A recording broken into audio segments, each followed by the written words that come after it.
This is Rukadowski of WeAreChange.org reporting to you here in Miami, Florida. I need to make a very important video because after studying U.S. foreign policy for the past 15 years, I believe we are finally at the breaking point of the U.S. empire. If you look at what's been happening globally, we have countries like Iran, Iraq, Syria, and Russia recently make an intelligence pact sharing information together to destroy ISIS. As we know, Russia has started bombing ISIS inside of Syria with the assistance of the Chinese government and the Chinese military. The breaking point now comes with Germany. Angela Merkel recently made a statement saying that Assad needs to be a part of the conversation. Commentators and journalists are describing this statement as groundbreaking.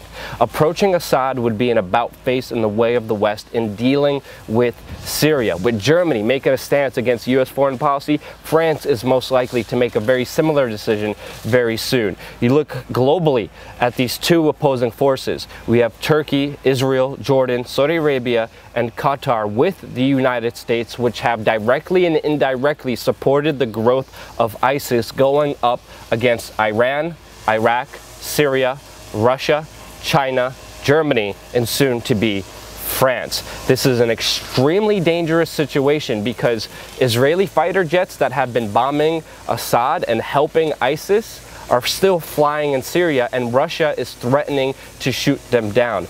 Russian fighter jets have actually invaded Turkish airspace. This is causing a very extreme, dangerous situation that could break out into a world war possibility between these two major factions. Now, why are all these countries turning against U.S. foreign policy? Well, Russian airstrikes within the past 24 hours have targeted 4 command centers, a jihad training center, a workshop producing suicide belts, and 3 army depots within just 24 hours. The Russians are now saying, according to Alexis Pushkov, the head of the Russian Parliament Internal Affairs Committee, is saying the US-led coalition spent a whole year pretending that they were striking ISIS targets. But what are the results of these strikes? And he's right. Within the past 13 months, the US government and the military have been supposedly bombing ISIS. What has happened within those 13 months? ISIS grew to its strongest possibility that it could ever be, gaining millions of dollars from Turkey and Saudi Arabia by selling off the oil that they are stealing, and they are the most powerful that they have ever been when the United States was supposed to be bombing them. There's even bombshell reports saying that the Pentagon refused to bomb ISIS training centers, but now the Russian are, and the world leaders are asking, what the hell has been happening here? Even General Wesley Clark, former head of the NATO command, said that ISIS was started through the funding from our friends and our allies, and he is 100% right.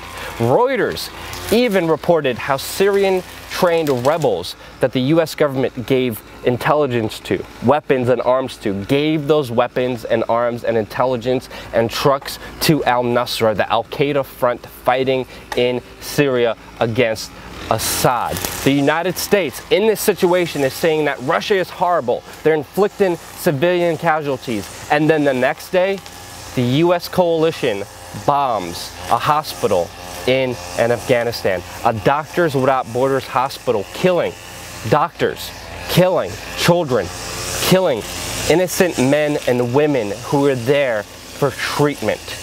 And now the Russians are saying, look at the two strategies here.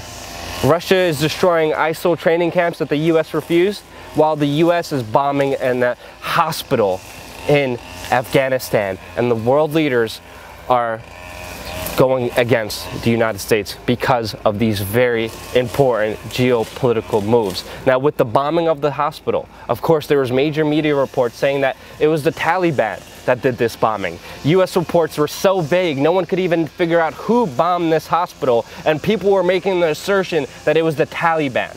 Then the US coalition responded saying that the hospital was a Taliban base. Doctors Without Borders had to respond saying no, that wasn't the case in any way, shape, or form. CNN and the New York Times are obscuring who actually caused this massacre in Afghanistan, with these insane forces just trying to lie to us every single day, financing, funding, training ISIS, pretending to bomb them. The world is turning against the United States.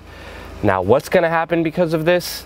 I don't know. But at least you know what's happening now, because the mainstream media won't tell you in any way, shape, or form that the U.S. even committed a horrible crime. For 2 years, around 2 years now, on this YouTube channel, we've been telling you the U.S. is training ISIS.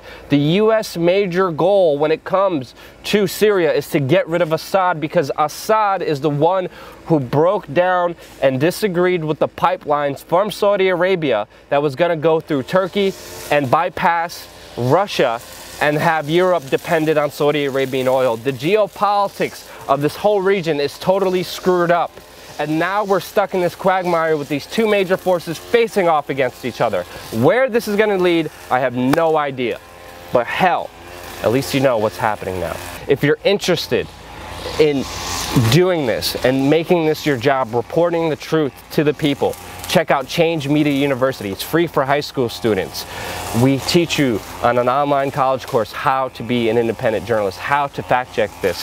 All the sources to this video will be in the description below. Prove me wrong. And if you found this information helpful, don't forget to subscribe, because we're going to have a lot more coming to you on this channel on youtube.com/wearechange. Thank you again so much for watching.